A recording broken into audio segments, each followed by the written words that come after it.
Hi everybody, I hope you're all okay.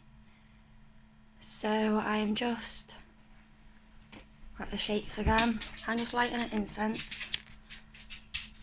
Obviously Palo Santo. Oh.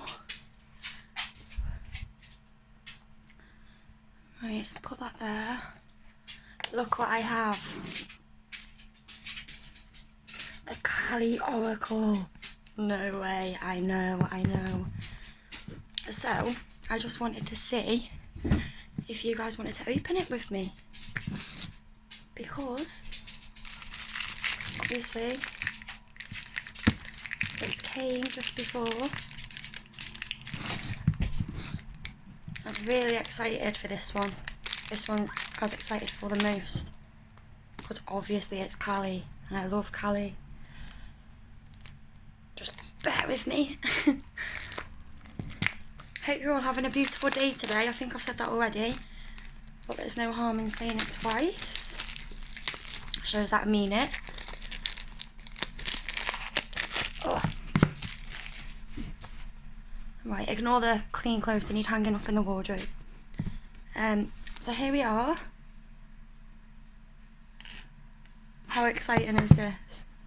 Let's open it up. What a beautiful deck. Come on, open up. Open up.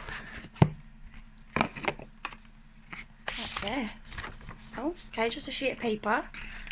Protection. Oh, how beautiful.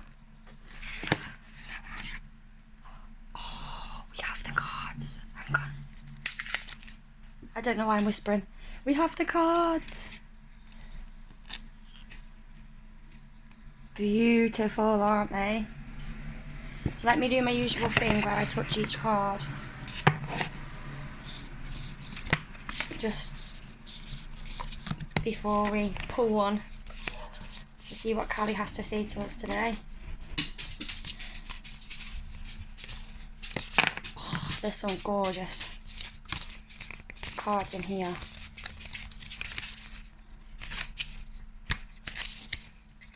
They are so brand new as well, like they're dead stiff. Oh, look at that one. So pretty. Just ignore all outside noises, guys. Sorry about that. I live on a main road. That's the back of it, but it can get quite noisy. Have you got anything planned for the weekend, anyone? Anything exciting happening? Luna, lie down, good girl. Shh. Any plans? I'm going to my nan's on Sunday. And then Starla has swimming lessons every Monday now. Oh my goodness, let's cleanse her. Let's just cleanse me, even though I don't need it. Done a lot of cleansing this morning already. Did my yoga earlier to set my intentions for the day. I only do 10 minutes a day, but it makes a big difference. When I don't do it, I see the difference in my energy levels, my mood, my motivation, just me wanting to move in general, you know? So, Kali. What a beautiful deck. What should we ask? Should we just ask any message for today? Let's not specify anything in particular. Let's just... What do you want to say to us today, Kali? What would you like to say? Anything you'd like to point out for the sake of opening your beautiful deck, which is quite active and moving around a lot in my hands.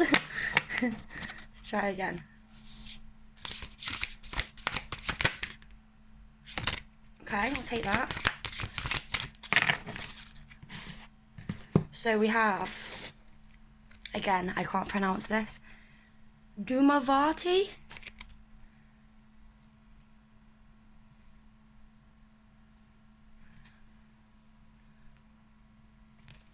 So let's see what this card, it's number 22. say, beloved mother who dwells in the smoke, who presides over the most difficult transitions. She knows that certain endings are unavoidable. They are necessary I nearly said predators. They are necessary predecessors to radical reinvention. Her presence brings a message that though disappointment, defeat or loss, and the negative repercussions of such experiences, I can't speak, my throat chakra, may cause suffering for a time, they will not limit your future happiness. They are a means for opening as yet unrecognised pathways for fulfilment.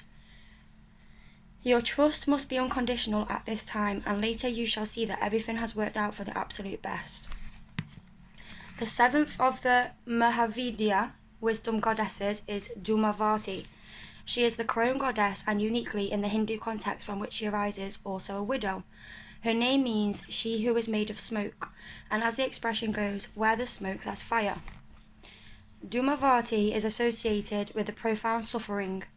Just as smoke is a polluting and concealing manifestation of fire, it can be hard to believe that there is any divine blessing, hidden or otherwise, when we are in the agonies of intense suffering. In honouring Dhumavati, we acknowledge that suffering is part of life and can develop compassion. Our capacity for kindness is often in direct proportion to the suffering we have experienced and processed, as it can grow empathy and wisdom in the soul. Well, yeah,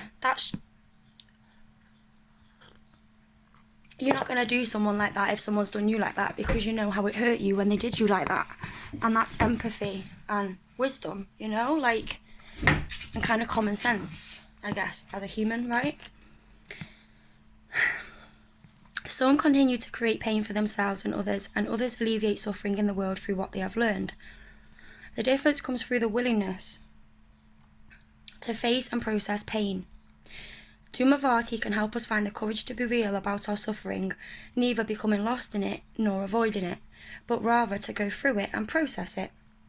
Dhumavati is often, I really hope I'm saying her name right, is often associated with the most painful aspects of human existence: aging, disease, thirst, poverty, hunger, death, and ugliness on all levels.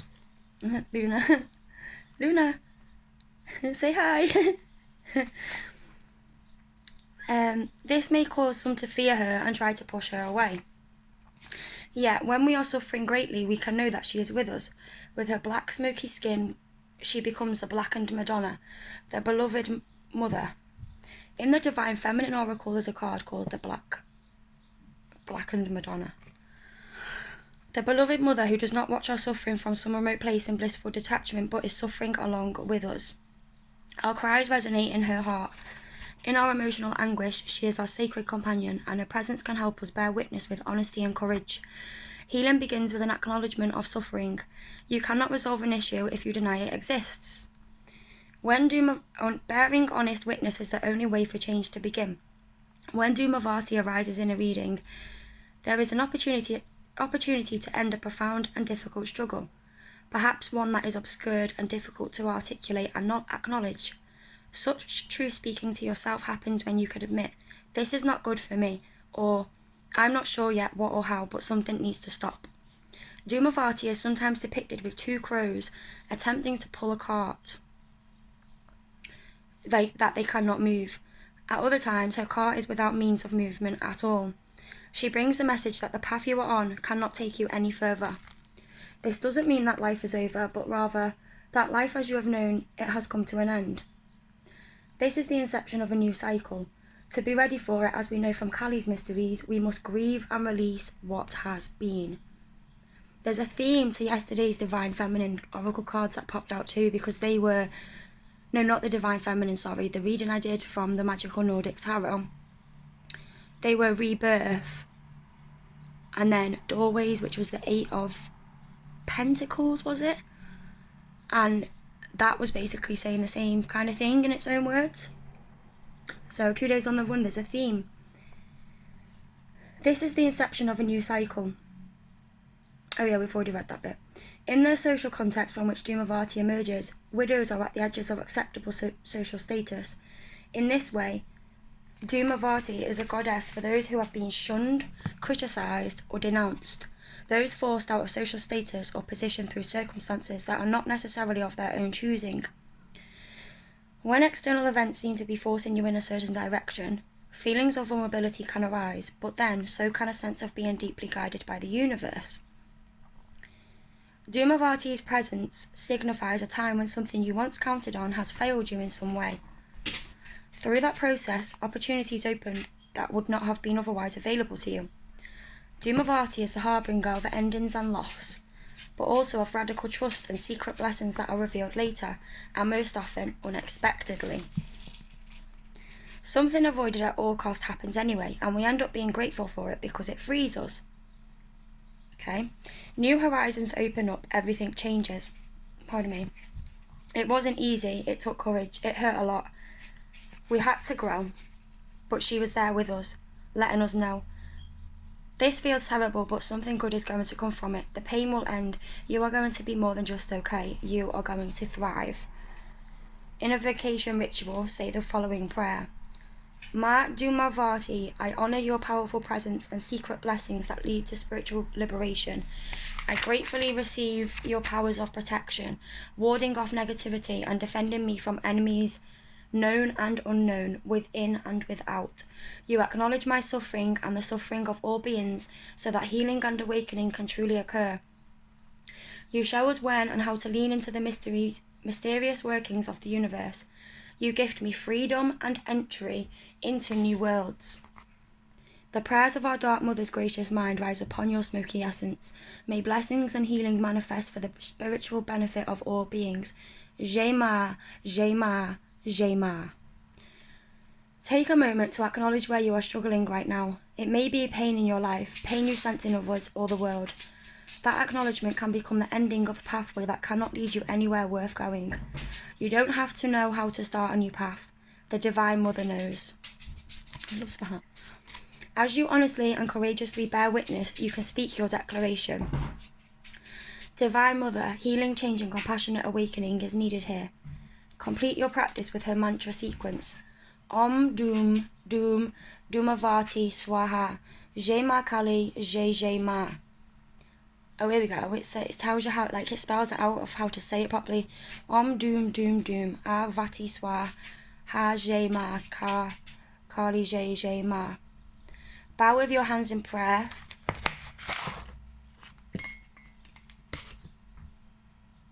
You have completed your sacred ritual. What a, like, amazingly informative 3-page, 4-page card. Like, look at her third eye.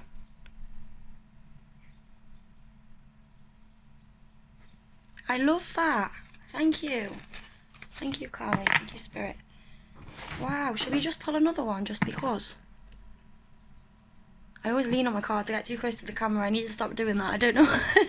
I don't know why I do that. Hey, and we've got our lovely Ganesha with us. New beginnings as well, like a new cycle. That's what Ganesh is all about too. Okay then.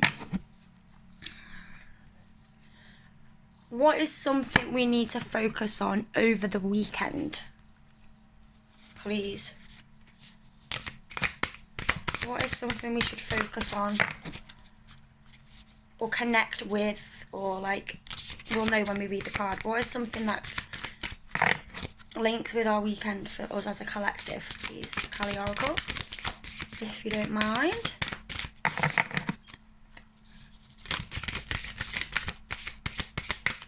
Let me just pause it while I shuffle. One came out then. Bagalamukhi. She's beautiful, I like her, she's very green.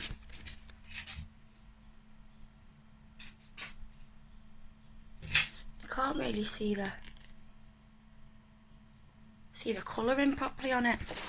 She's number 23. Oh, she's the next one out. She's the next one out.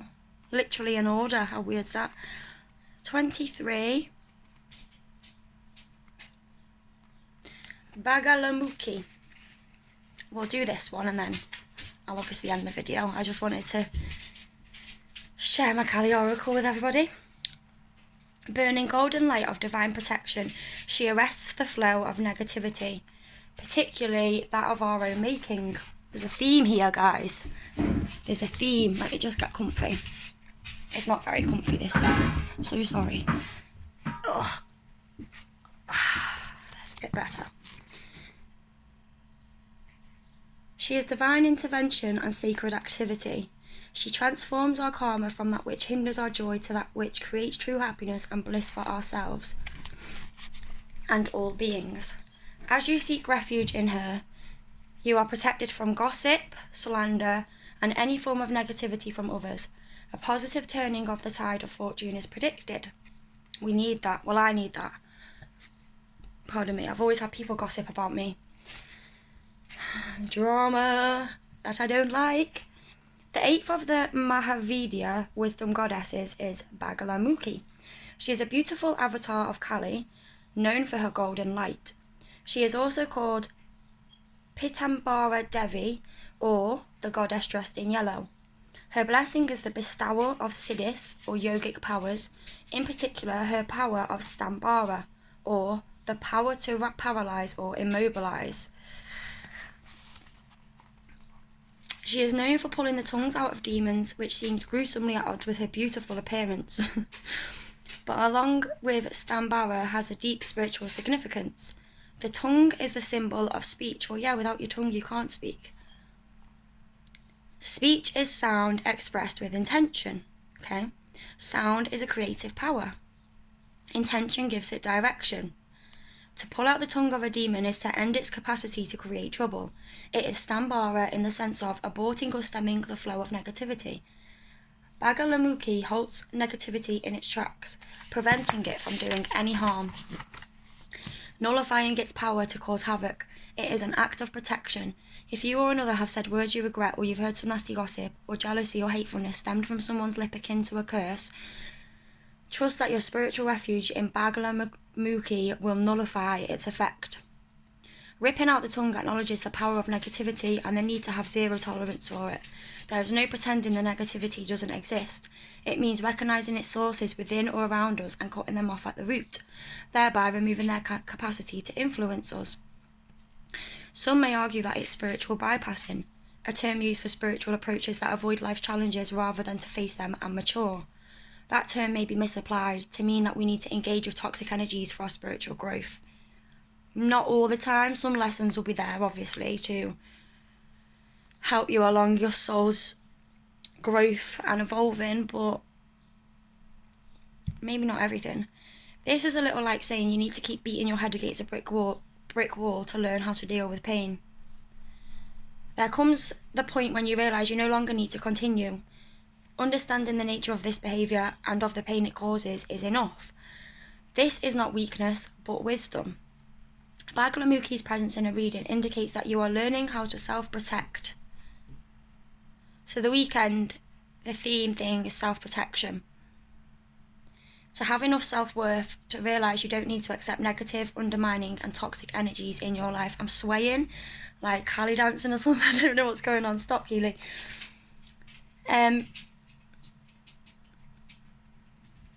Your happiness and spiritual growth will increase as you clear them out.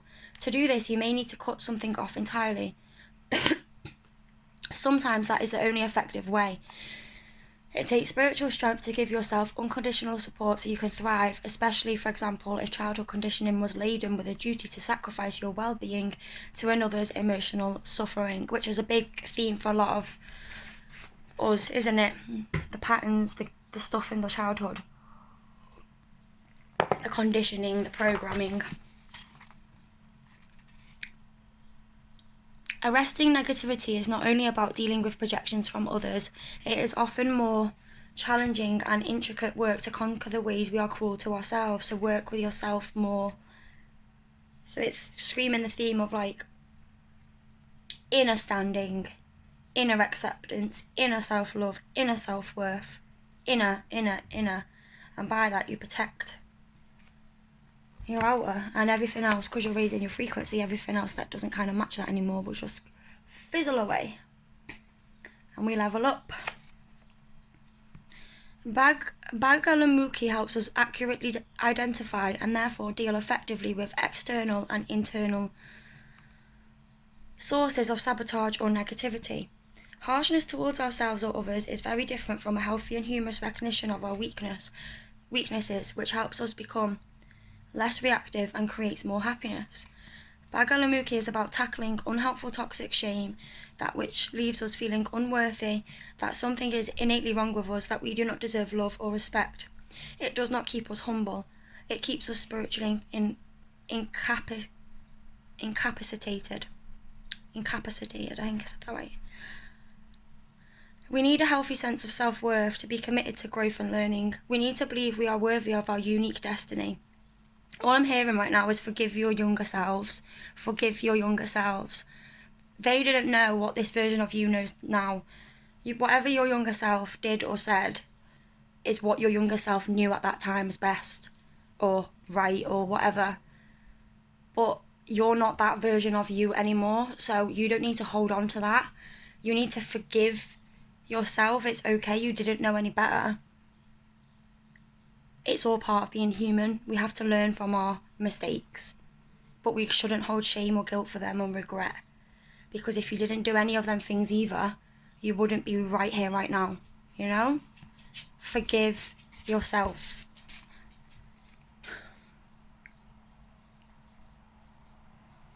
We need a healthy sense of self-worth to be committed to growth and learning. We need to believe we are worthy of our own unique destiny. We all are. Okay? Don't let that voice tell you otherwise, or that programming, conditioning. No. No, thank you. When Bagalamukhi arises in a reading. Okay, remember this was for the weekend. This was like a weekend theme. A blessing of some sort needs to manifest. It may be a type of relationship you have never experienced before, or, pardon me, sorry, I keep like having little inner burps, or a new level of professional recognition or respect, or a realization of your innate beauty and value. What was I just saying? This gift is essential to your continued spiritual progress, which benefits you and all beings. Remember yesterday, work on yourself, it works on others. It's all one big circle. To be able to receive it, some form of toxic negativity needs to be conquered, and so it shall be. Which goes back to the card before. Releasing something. It all connects together. The cards don't lie. To be able to receive it, some form of toxic negativity needs to be conquered, and so it shall be. Do not be afraid to affirm your right to thrive. The invocation ritual says, imagine, visualize, feel or intend that you are holding a golden mala. It is made of bright yellow prayer beads stained with turmeric, a sacred healing herb with strengthening, protective, healing properties sacred to the goddess. The beads rest in your right hand as your left hand touches your heart.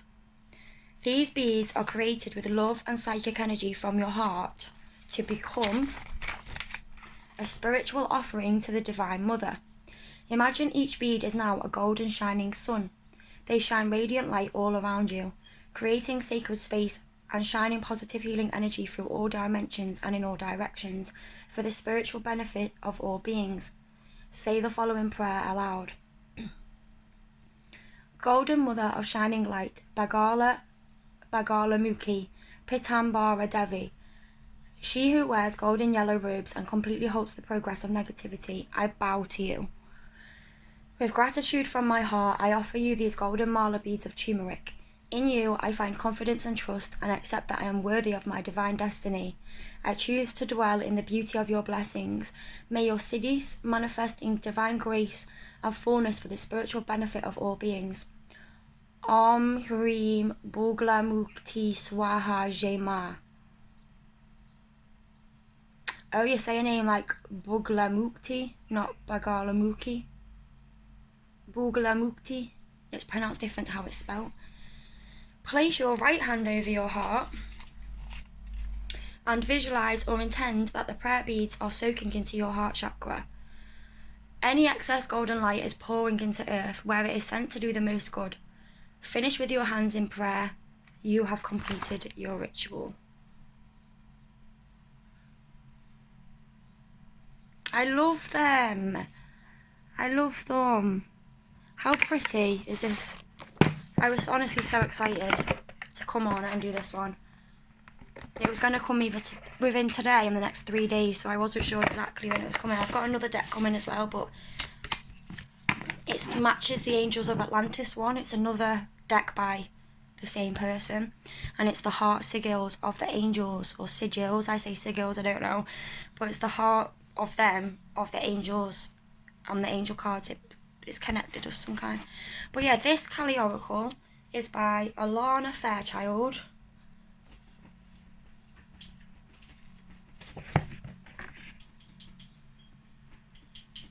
And it is beautiful. It is kind of pricey. It's one of the pricier decks, but obviously for what it is, I'm not surprised. Like, it's stunning. So yeah, thank you for sitting and watching, if you have, because it's longer than yesterday's as well. So thank you for sitting and watching. Welcome to England. If you can hear that. But thank you for sitting and watching this video with me and holding space and sharing energy. I might do another reading later like this. I'm getting a bit more confidence, I guess. I don't know, I'm still a bit but it is what it is, isn't it? So anyway, I won't keep you any longer. I've nearly kept you half an hour as it is. So I hope you all have a beautiful day. Have a beautiful weekend, and don't forget self-worth, self-love, self-forgiveness. In doing that, you raise your vibration, your light shines, and anything below that frequency, it has no choice but to go. So you know what you got to do. Keep your thoughts high. Sending lots of love to you all.